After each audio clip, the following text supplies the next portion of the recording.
Quem matou Charlie Kirk? A resposta parece óbvia: o jovem que puxou o gatilho. Mas será que é tão simples assim?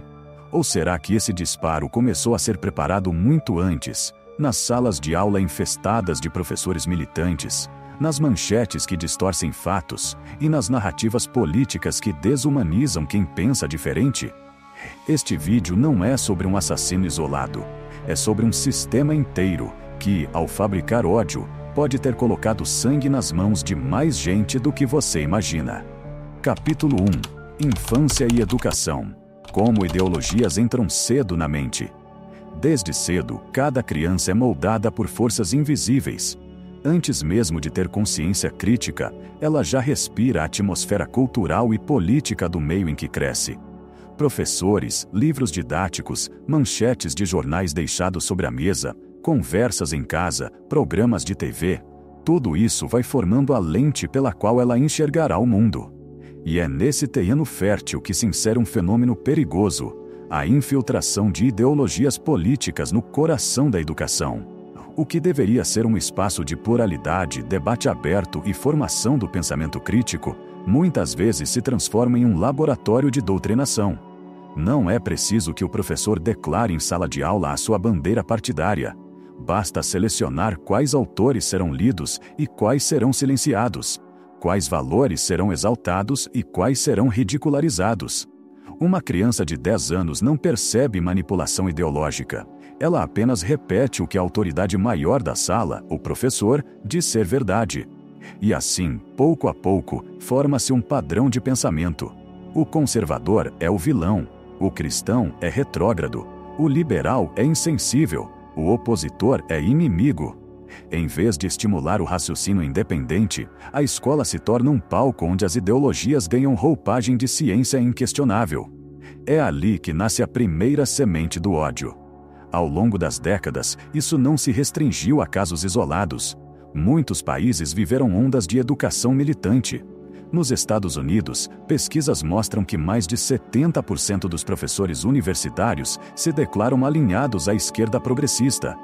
Esse desequilíbrio cria não apenas uma falta de diversidade intelectual, mas também uma narrativa dominante. Só um lado é legítimo, o outro precisa ser combatido. Para o aluno, essa mensagem se grava como verdade. A partir desse processo, cria-se uma dinâmica quase invisível. O estudante não percebe que está sendo conduzido. Ele acredita estar pensando por si mesmo, quando na verdade está reproduzindo o que ouviu repetidamente como certo, justo e moral. Este é o mecanismo mais eficaz de qualquer ideologia: não impor pela força, mas seduzir pelo discurso moral.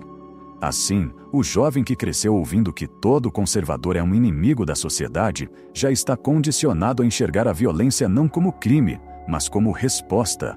Este ciclo é ainda mais intenso quando encontra respaldo na mídia. A manchete tendenciosa é a extensão do discurso em sala de aula. O que o professor sugeriu em forma de reflexão, o jornal transforma em fato. O estudante, que já foi treinado a acreditar que só existe uma versão legítima da realidade, vê sua crença confirmada pelo jornal que circula em milhões de cópias ou pelo portal que aparece em todas as redes sociais. Essa sobreposição de vozes cria uma sensação de unanimidade, como se não houvesse dúvida. Quem discorda não é apenas errado, é perigoso. Mas aqui surge a pergunta incômoda: até que ponto esse processo educacional é responsável pelo que aconteceu com Charlie Kirk?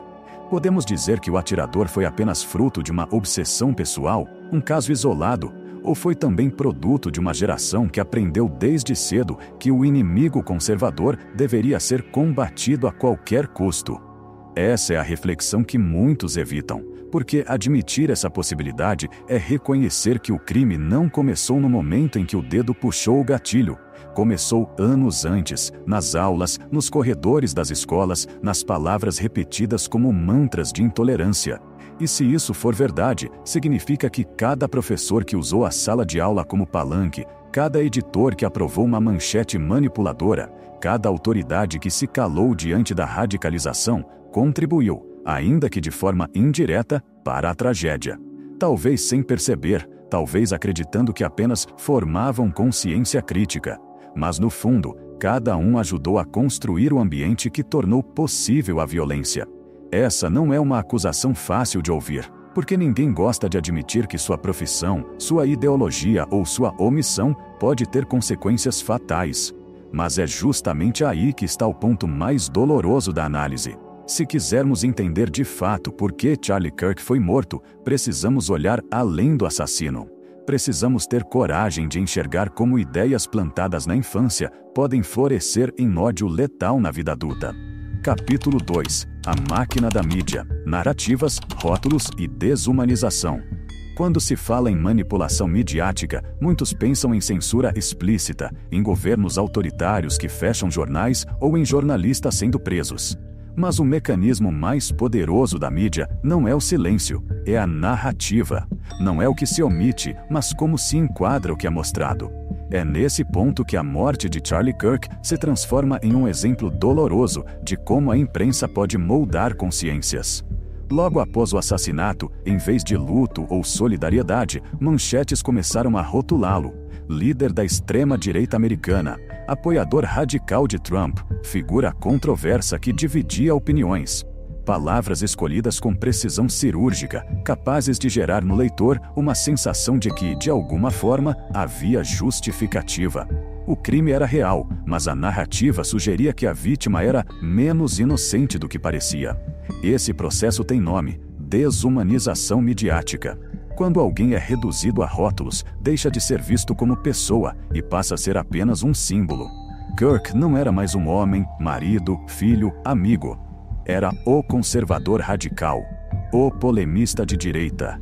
E quando alguém é transformado em símbolo, perde-se a empatia. O público não chora por símbolos. O público apenas consome narrativas. O fenômeno não é novo. Basta olhar para a história recente. Quantos políticos, jornalistas e líderes religiosos foram alvos de campanhas que os pintaram como monstros, antes mesmo que qualquer julgamento real fosse feito? A mídia tem o poder de criar vilões em tempo recorde, e esse poder, quando mal usado, legitima a violência. Afinal, se o vilão é perigoso, se ameaça a democracia, se espalha ódio, então o ato contra ele já não parece tão grave. Essa engrenagem funciona de maneira sutil. Primeiro, a caricatura. O personagem é reduzido a um único traço: o extremista, o fanático, o negacionista. Depois, a repetição. Manchetes, comentários de especialistas, postagens em redes sociais, todos repetem o mesmo rótulo até que se torne senso comum. Por fim, a normalização. Quando algo acontece contra essa pessoa, a sociedade já está preparada para não reagir com compaixão, mas com indiferença. Foi exatamente isso que aconteceu após a morte de Kirk. Muitos não sentiram indignação, mas um estranho alívio. Outros foram além. Chegaram a insinuar que o assassinato era uma espécie de consequência natural de suas ideias. Esse é o ponto mais perverso, quando a narrativa midiática transforma a vítima em culpado. Mas a questão não se limita a Charlie Kirk. É um padrão que pode ser aplicado a qualquer um. Hoje foi ele, amanhã pode ser qualquer outro nome que ouse se opor ao discurso dominante. O perigo da narrativa midiática não está apenas no assassinato de reputações, mas no efeito cascata que ela produz. O inimigo rotulado deixa de ser protegido pela empatia coletiva, e sem empatia, qualquer ato contra ele parece justificável. Isso deveria nos levar a uma reflexão incômoda. Quantas pessoas já não perderam uma vida, direta ou indiretamente, por causa dessa manipulação? Quantos atentados, linchamentos virtuais e até agressões físicas foram motivados por manchetes e rótulos que reduziram um ser humano a uma caricatura política? Se a morte de Charlie Kirk ensina algo, é justamente isso. O poder da mídia não termina quando as câmeras são desligadas. Pelo contrário, ele se amplia. Porque não se trata de apenas informar, mas de criar realidades paralelas. E enquanto boa parte do público acredita que está bem informada, pode na verdade estar apenas reproduzindo o roteiro de quem controla a narrativa. É nesse ponto que as mídias independentes tornam-se tão valiosas. Canais como Te Atualizei, Oeste Sem Filtro, Pavinato Pavio Curto e veículos como Gazeta do Povo oferecem outra lente. Não estão imunes a erros, mas carregam a missão de furar o bloqueio e desafiar o monopólio narrativo. É por isso que muitos querem silenciá-los, porque cada vez que alguém escapa da narrativa oficial, ameaça-se a hegemonia construída com tanto zelo. Se você também percebe como as narrativas moldam o mundo em que vivemos, deixe seu like e seu comentário. No fim, a pergunta volta a ecoar. Quem realmente matou Charlie Kirk? O atirador, sim, mas também cada manchete que o transformou em inimigo, cada rótulo que o desumanizou, cada narrativa que ensinou às pessoas que ele não merecia compaixão. A bala atravessou o corpo, mas a narrativa atravessou consciências, e juntas foram letais. Capítulo 3. Universidades como laboratórios ideológicos. As universidades sempre foram retratadas como templos do conhecimento, locais onde mentes jovens entram em contato com a diversidade de ideias e aprendem a pensar por si mesmas. Mas a realidade, em muitos casos, é outra. Em vez de pluralidade, encontramos hegemonia. Em vez de debate, encontramos militância. O que deveria ser um terreno fértil para o questionamento livre, se tornou, pouco a pouco, um laboratório de ideologias políticas. Nos Estados Unidos, pesquisas mostram que mais de 70% dos professores universitários se declaram alinhados à esquerda progressista. Em algumas áreas, como ciências sociais e humanas, esse número chega a ultrapassar 80%. Isso significa que a pluralidade de pensamento é esmagada. O jovem que ousa discordar, que levanta uma questão conservadora ou cristã em sala de aula, não encontra debate, encontra hostilidade. Esse desequilíbrio cria um ambiente em que o pensamento único se disfarça de consenso científico. A universidade, nesse contexto, deixa de ser espaço de crítica e passa a ser um funil. Os professores selecionam quais ideias merecem ser discutidas e quais devem ser banidas. Livros conservadores raramente aparecem nas bibliografias. Autores clássicos são substituídos por teóricos engajados, que muitas vezes mais pregam que ensinam. O aluno, diante dessa avalanche, aprende que questionar significa arriscar sua nota, sua reputação, até sua permanência no curso.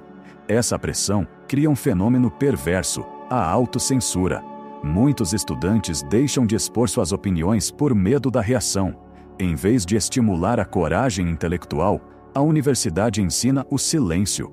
E o silêncio é a arma mais eficaz para consolidar uma hegemonia ideológica. Quando apenas uma narrativa ecoa nos corredores, a sensação de unanimidade se instala, e o jovem, que antes tinha dúvidas, passa a acreditar que pensar diferente é errado, quase criminoso. Não faltam casos de professores que ultrapassaram o limite do debate acadêmico e chegaram a sugerir abertamente violência contra cristãos ou conservadores. Em palestras, artigos ou até em redes sociais, frases como "certas ideias precisam ser eliminadas" ou "quem defende valores retrógrados não merece espaço" são proferidas com naturalidade.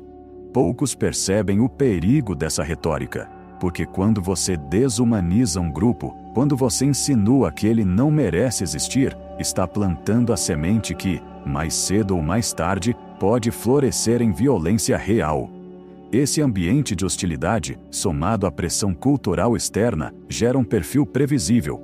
Jovens que saem da universidade acreditando que o conservadorismo é um inimigo a ser combatido. Alguns se tornam militantes, outros apenas repetem o discurso, mas todos contribuem para a atmosfera de intolerância. E é nesse terreno fértil que casos extremos podem nascer. O assassino de Charlie Kirk, embora agisse sozinho, pode ter sido alimentado por esse caldo ideológico. A noção de que certas vidas conservadoras são menos valiosas, que eliminar um opositor não é um crime, mas quase um ato de resistência. É claro que nem toda a universidade funciona dessa forma, nem todo professor é militante, mas ignorar o desequilíbrio é fechar os olhos para o óbvio. A academia, em vez de espaço de pluralidade, transformou-se em um campo de treinamento ideológico. E quando esse treinamento se repete geração após geração, cria-se uma cultura em que a radicalização não é exceção, mas consequência. Aqui surge a pergunta incômoda: Será que as universidades não carregam também parte da responsabilidade pela morte de Charlie Kirk? Se professores, durante anos, ensinam que um conservador é um inimigo a ser combatido, e se estudantes são condicionados a acreditar que valores cristãos são uma ameaça à sociedade, então cada sala de aula pode ter contribuído, ainda que indiretamente, para a bala que atravessou o corpo de Kirk. E se esse for o caso, então não estamos diante apenas de um crime individual, mas de um reflexo sistêmico. O assassino foi o executor, mas o combustível ideológico pode ter sido destilado nas próprias instituições que deveriam formar pensadores livres. Essa é a contradição que muitos não querem encarar. Os templos do conhecimento, na prática, se tornaram fábricas de intolerância. O resultado é claro: jovens preparados para repetir slogans, mas incapazes de ouvir o contraditório.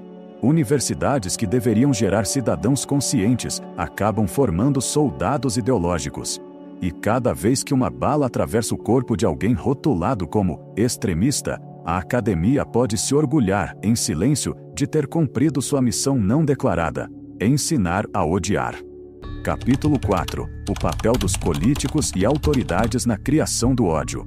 A política deveria ser a arte do diálogo, da mediação e da construção de consensos. Mas em tempos de polarização, ela se transforma em algo diferente, um palco de guerra simbólica.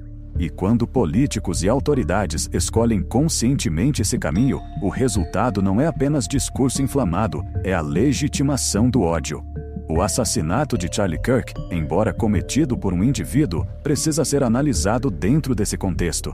A retórica política moderna raramente trata o opositor como adversário legítimo. Cada vez mais, o discurso se dirige a ele como ameaça, inimigo, perigo à democracia. Essa linguagem cria um clima psicológico perigoso. Se o outro não é apenas um adversário, mas uma ameaça existencial, então qualquer ato contra ele parece justificável. É a lógica do inimigo interno, um conceito explorado ao longo da história por regimes autoritários de diferentes espectros. Nos Estados Unidos, líderes progressistas frequentemente retrataram conservadores como obstáculos à liberdade, ao progresso e até à própria sobrevivência do país. E, do outro lado, líderes conservadores também alimentaram narrativas de que a esquerda representa a ruína moral e política da nação. Essa dinâmica de ataque mútuo, longe de ser apenas retórica eleitoral, cria no imaginário coletivo uma divisão irreconciliável. E é nessa fenda que se infiltram atos de violência. Mais grave ainda é quando autoridades silenciam diante da violência dirigida a seus opositores. Depois da morte de Charlie Kirk, algumas declarações políticas foram mornas, quase indiferentes. Em vez de indignação, houve frieza. Em vez de condenação clara, houve insinuações de que suas ideias o colocavam em risco. Essa ambiguidade é mortal. Porque quando o silêncio se soma à narrativa midiática, a mensagem transmitida à sociedade é clara: certas vidas importam menos. Esse padrão não é novidade. Basta lembrar como autoridades, em diferentes momentos da história, manipularam tragédias para reforçar suas agendas. Um ataque terrorista, um assassinato político, um protesto violento, tudo se torna combustível para discursos que consolidam poder. A pergunta nunca é como evitar que isso aconteça de novo, mas como usar esse fato para enfraquecer o inimigo. É nesse cálculo frio que a vida humana se perde. A criação do ódio não acontece apenas pelo que é dito, mas também pelo que é repetido exaustivamente. Quando líderes chamam opositores de nazistas, fundamentalistas, fanáticos, negacionistas, essas palavras se imprimem na mente coletiva. Não importa se a comparação é absurda, a força emocional do rótulo é suficiente para criar no imaginário a ideia de que o outro não merece respeito. E quando não há respeito, o próximo passo é a desumanização. Essa dinâmica também se manifesta em políticas públicas seletivas. Investigações, censuras, bloqueios de redes sociais, perseguições jurídicas. Tudo isso pode ser usado muitas vezes não apenas para combater crimes reais, mas para silenciar um lado do debate. Cada vez que uma autoridade cria leis ou medidas direcionadas contra opositores, o recado enviado à sociedade é claro: esse grupo é perigoso. E se é perigoso, então o ataque contra ele se torna moralmente aceitável. Nesse ponto surge uma reflexão incômoda. Até que ponto as autoridades políticas, com sua retórica e suas ações, contribuíram para o assassinato de Charlie Kirk? Não estamos dizendo que planejaram ou ordenaram o crime. Mas será que o ambiente de hostilidade constante, alimentado por seus discursos, não foi o terreno fértil onde um jovem radicalizado encontrou justificativa para apertar o gatilho? O perigo da política polarizada é justamente esse. Ela cria monstros sem assumir responsabilidade. O assassino de Kirk pode ser visto como um produto extremo de uma lógica na qual líderes políticos dizem: o outro lado é uma ameaça. Uma ameaça não se debate, não se convence, não se respeita. Uma ameaça se elimina. E aqui está o ponto mais sombrio. Muitos políticos não apenas aceitam esse efeito colateral, como o desejam, porque cada ato de violência contra um adversário reforça sua narrativa de que vivemos tempos perigosos, nos quais só eles podem oferecer proteção. O ódio não é um erro de cálculo, é um recurso estratégico. Ao olharmos para o caso de Charlie Kirk, precisamos encarar essa verdade dura. A bala que o matou saiu da arma de um homem, mas a justificativa para esse disparo foi moldada em discursos, silêncios e narrativas de autoridades políticas. Não foi apenas um crime, foi o desfecho previsível de uma política que prefere o inimigo ao adversário, a destruição ao diálogo. Capítulo 5. O assassino, indivíduo isolado ou produto de um sistema. O nome dele entrou para os registros policiais. Tyler James Robinson, 22 anos, estudante comum aos olhos de vizinhos, mas lembrado agora como o homem que apertou o gatilho contra Charlie Kirk. A primeira reação pública foi classificá-lo como lobo solitário, um caso isolado, alguém com distúrbios pessoais que explodiu em violência. Essa explicação é conveniente. Ela protege a sociedade de uma reflexão mais profunda, porque sugere que nada precisa mudar, bastaria trancar o criminoso e seguir em frente. Mas será que é tão simples? As investigações revelaram que Tyler não apenas possuía a arma, como também havia deixado rastros digitais de uma obsessão crescente com Charlie Kirk. Em fóruns, redes sociais e grupos privados, circulavam suas mensagens de repulsa contra conservadores e, em especial, contra a figura de Kirk, que ele via como inimigo ideológico. Havia indícios de radicalização, mas não por adesão a uma organização terrorista formal. A radicalização foi difusa, alimentada pelo ambiente cultural que respirava todos os dias: manchetes, discursos, aulas e postagens. Quando se olha para o perfil de Tyler, fica claro: ele não era um marginal comum, não tinha histórico de violência organizada. Ele era o produto de algo mais complexo, a soma de ideias repetidas até parecerem verdades absolutas. Se Charlie Kirk era descrito constantemente como um perigo à democracia, extremista, ameaça, por que não acreditar que eliminá-lo era quase um ato de justiça? A psicologia social mostra que nenhum ato de violência surge do nada, ele precisa de justificação moral. E essa justificação não nasceu apenas na mente de Tyler. Ela foi oferecida, servida de bandeja, pela sociedade que construiu narrativas de ódio contra a vítima. Assim, embora ele tenha puxado o gatilho, quantos outros não empurraram simbolicamente em direção a esse ato? Professores que semearam desprezo por conservadores, políticos que inflamaram o discurso do inimigo interno, jornalistas que desumanizaram Kirk. Todos colaboraram para o caldo que alimentou a mente do assassino. Há, porém, uma contradição que poucos ousam encarar.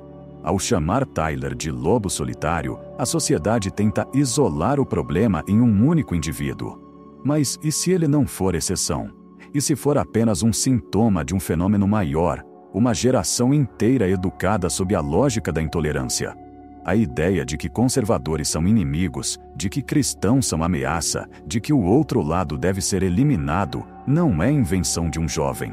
É um discurso repetido, legitimado, institucionalizado. Nesse sentido, o assassinato de Charlie Kirk não pode ser visto como ato de um doente isolado, mas como consequência natural de um sistema que, pouco a pouco, dessensibilizou as pessoas à violência contra quem pensa diferente.